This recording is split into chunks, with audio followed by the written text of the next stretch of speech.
Okay, so let's do a little bit from a PowerPoint to go over a few things. I'm trying not to go over everything. But this again is a building, and the building looks like this.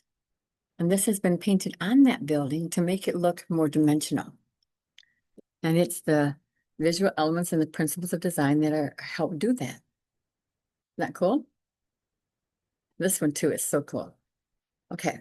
We're not going to do that. This is in your book. I want you to read that. I'm not going to go over everything in your book. Unity and variety is definitely in your book. Too much unity can be boring, all white like that. No difference in texture. That's in your book. That's in your book. Here the hooch is in your book.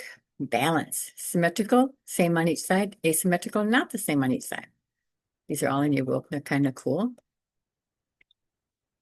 These are definitely in your book. You want to know those. Those are really good. Emphasis, all in your book. This is really good on emphasis and subordination. The emphasis here is the pale yellow light shining on the back wall.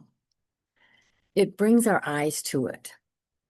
And then all of a sudden, our eyes come back here to this pale yellow light, and they fall on the arm of this banjo, and we take it all the way down. It's a diagonal, and our eyes follow diagonals all the way down to the banjo. You can see both the men, the little boy, their eyes. We follow them all the way down to the hand right on top of this banjo. And this is called the banjo lesson.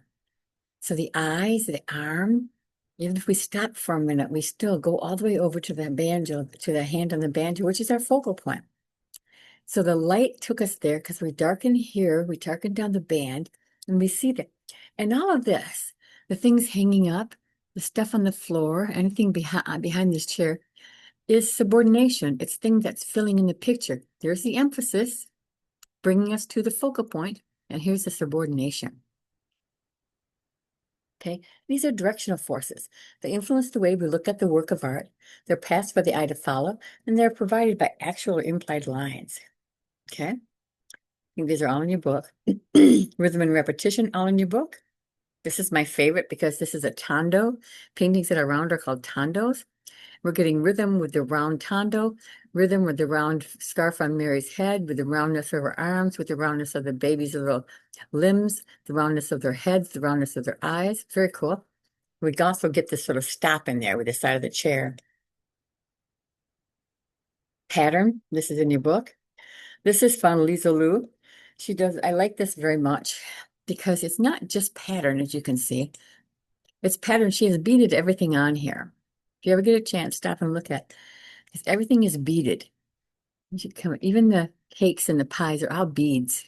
See really well on the things here. The water coming out is beads. The lays, the beer, everything is a different beads, and there's a pattern on everything. Very, very cool. See if we can go down more. Look at that.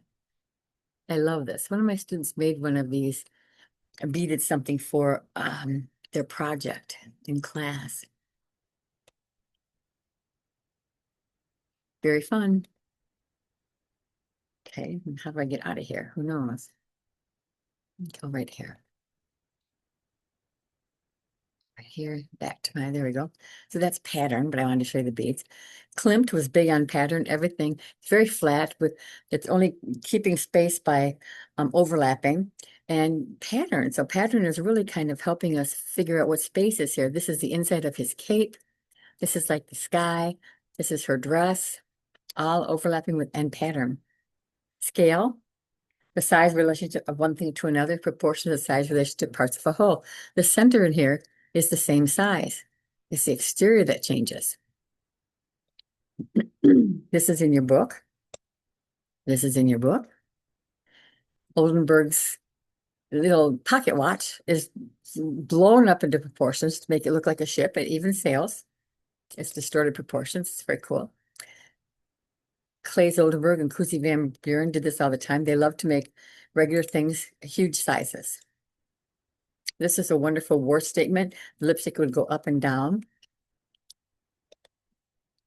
This baseball bat, I ask my students every semester if they've seen this, and they never have, and they don't know where it is. And it's right in Chicago.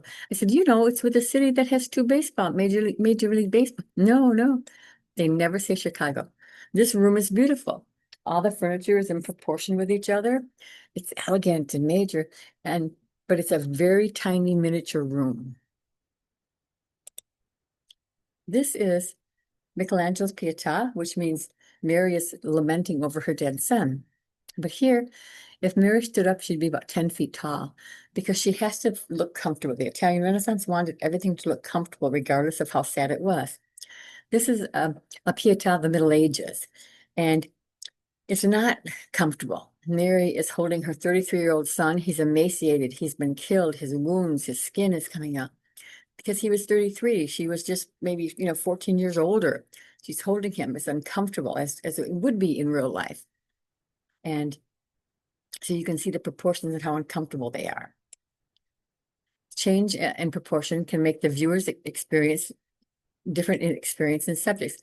Michelangelo's problem of human proportions shown a grown man on his mother's lap. Mary's body made immense but overlooked due to Christ's proportions. The Röntgen, both figures of the same size, but Christ made bony and emaciated. Now this is just explains itself. Now here's Shaq and this little guy. But look, Shaq standing next to a sculpture of the guy who was the world's tallest man at one time. Kevin, he's so funny. And it's interesting because look at Shaq's arms compared to Kevin DeLong's arms. Kevin's arms would be much shorter. They're in proportion with his body, right? This is hierarchical scale. The use of scale to indicate relative importance. This is the mom, the queen mom. She's important. The queen mom is always important in many African societies. She's the tallest one on this thing. This is meant to hold like pine nuts or something. And it's made out of one piece of wood. These are the women in the society, and they're with her. She has a baby on her back, and these are all the men, and they're supporting him. Everyone's supporting the society, the culture. Very neat, and she's the largest. Very cool. Okay, that's all we need for that, just to fill you in on some of the things that you might need.